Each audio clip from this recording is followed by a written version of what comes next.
After that, me and Renee found our way to the library of the Hollowfield estate, the werewolf library, located in the basement, and took it upon ourselves to start researching. We must have spent hours down there, poring through books. The Werewolf Bible, comparing it to other books, things on Salvera Reaper and death itself, but nothing seemed to really jog any ideas as to what was going on with my abilities. The problem being that everything was very vague.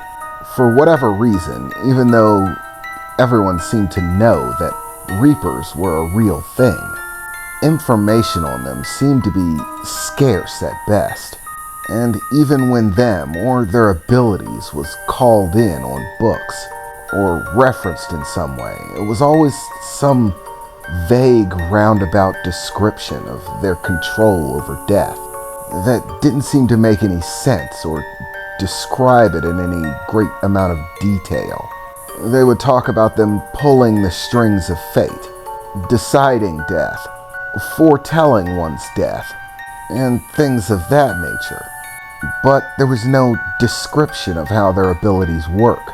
Most probable because most people, reasonably, were scared of Grim Reapers. They were not to be trifled with. The few accounts that we could actually verify were things that we already knew. For example, to Reapers, one's life essence is boiled down to a representation. The essence of our life is represented by a candle. It is the most basic representation that seems to flow in all of the things that we read about it. Of course, we know that one's life force is far more complicated than that. And apparently, Reapers understand this too. Life is a complicated thing, containing countless different elements, negative and positive energies, biological energies as well. Countless things. Life is a complicated machine, and that's before you even start adding in the complexity of, well, fate, destiny, and absurdist things like that. So, to make their tasks simpler, the Reapers seem to have chosen to represent the forces of one's life within a simple construct, that of a candle, one that burns, and that can be squelched if necessary. The only other thing that seemed to possibly be useful was that we learned that Grim Reapers can take the lives of others by using their Reaper abilities to squelch their flame, of course. But apparently that is easier said than done. They can't simply put out your fire anytime they want. In order to squelch one's flame, at least according to the books that we were able to pick up on it, that life force has to be in a weakened state. So weak that it takes almost no energy to squelch, because apparently the Reapers work on a deficit. The Reapers gain a certain amount of power for the lives that they claim. How exactly they gain this power and where the power comes from still, once again, fall into the category of vague descriptions of life essences and strings of destiny that don't seem to give any clear answers. But it is clear that in doing so, in squelching someone's flame, they're able to claim some form of energy boon from it, an amount of power, which can differ between individuals. What that difference is just another thing that it doesn't clearly depict or describe. But the stronger one's life essence is, the harder it is for the Reapers to use their ability to squelch the flame of their life. In other words, a perfectly healthy person with no physical injuries or ailments has a very powerful life force in essence. And so, in order to squelch that, it would require a dramatic amount of power from them. which the Reapers don't want to use, because, as I said, they work on a deficit. They have to ensure that the amount of energy that they utilize in squelching your fire is less than what they gain after it's been squelched. Once your life force is snuffed out, they get to collect, but they don't get to regain the energy they spent snuffing your flame. So, what they gain has to surpass what they spend. Meaning, at very least, as long as I'm healthy, I can expect that the Reapers aren't going to simply reach out of a void and snuff my fire out. Because, as it says in the book that I'm currently reading, that would be next to impossible. Your flame has to be weakened in order for that to occur. Only the most powerful Reapers could possibly pull it off. But that is, well, only one facet of Reapers. Simply reaching inside of you and squelching the flame of your existence is simply a non-aggressive means by which they claim the lives of others, passing them from life into death. This doesn't mean that a Reaper can't kill you in other ways. This is why many depictions of the Reapers often show them as skeletal specters, bearing weapons, most commonly a scythe, because it is possible to kill anyone that they wish with brute force, should they choose to. Meaning that if a Reaper desires it, they can manifest, take physical state in our world, or any world for that matter, and attempt to claim one's life through skill and violence. However, apparently this is also an extremely rare event. Though Reapers are capable of doing it, it's something that, for whatever reason, they very rarely do. Only in the most extreme of circumstances do they ever actually reveal themselves, taking form in our world. All of the knowledge that we seem to acquire only left us with plenty more questions. All the vague details didn't seem to add up to much in the ways of knowledge. But eventually, the hours got late, so I had to make my way home.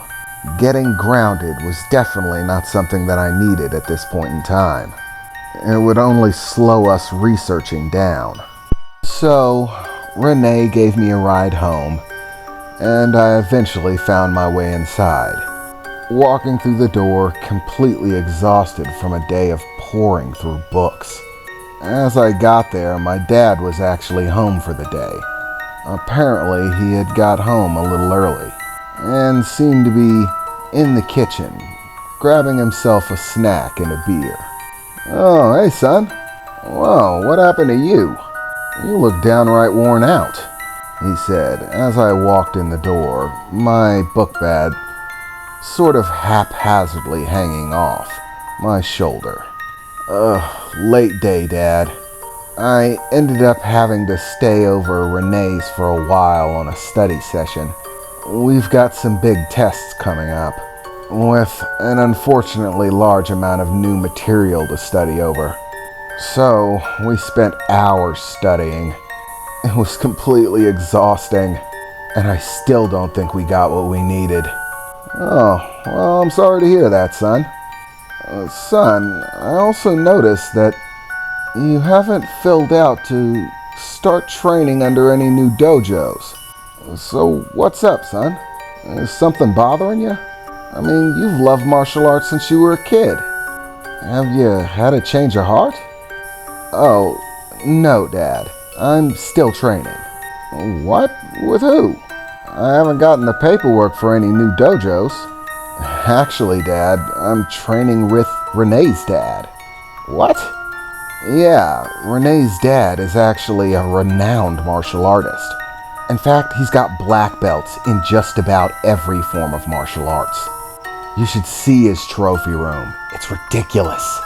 And, fortunately enough, He thinks that I have potential, and so he's decided that I can train under him as long as I decide to. Currently, he's actually teaching me his own specialized form of martial arts, one that he developed himself. And he's doing so completely free of charge. "You're kidding me," my dad replied, cracking open his beer before taking a drink.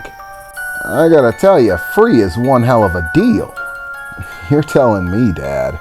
But I've actually been meaning to talk to you about it.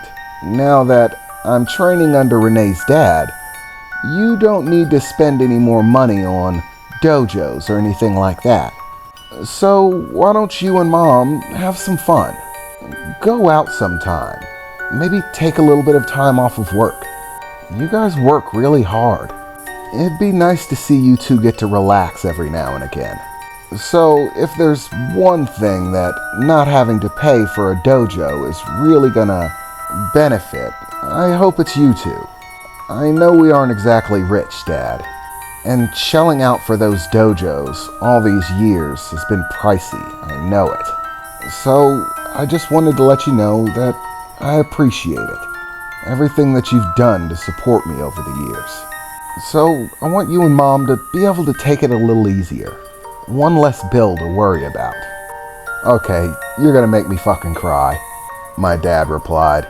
"Okay, bring it in, right now," he said, waving me over, beer in one hand and a sandwich in the other, reeling me in for a hug. I'm so damn proud of you, kid. You know, most teenagers your age are a little bit more selfish. I know I was. And you're right, we probably could use some R&R. But we're going to still have to pay for your college, so we can't take it easy too long. Tuition ain't gonna pay itself. And unfortunately, there as of yet aren't any martial arts scholarships."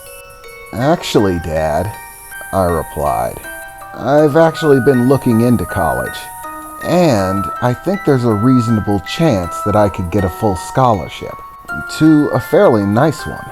In fact, I already went through the trouble of applying. I'm still waiting to get word back, but if all goes well, then you're not going to have to worry about tuition," I told my father with a smile, of course lying through my teeth. The truth be told, that officially I was already married to Renee, at least in the werewolf world. And with her family's financial assets, getting into college wasn't really going to be an issue. And Renee's father already started planning the story about how me and Renee secretly eloped, after which he'll most likely be helping fund things like that. It's no sweat off his brow to pay for one more college education. After all, I did actually get a look at one of his bank records. Holy crap. I've never seen so many zeros on multiple accounts. That guy is swimming in money. So I wasn't surprised when, during a training with him and I discussed my college education, he said that I wouldn't have to worry about it. "Are you serious, kid?" my father replied. All the money that we'd have to save. I gotta be honest, if this scholarship pans out, that definitely might be able to put a dent in me and your mom's work schedules. We'd actually be able to stop taking overtime, at least for a while. But I'm not gonna count all our chickens before they hatch. So you tell me if this scholarship pans out. If it does, then maybe I'll do something special for your mother.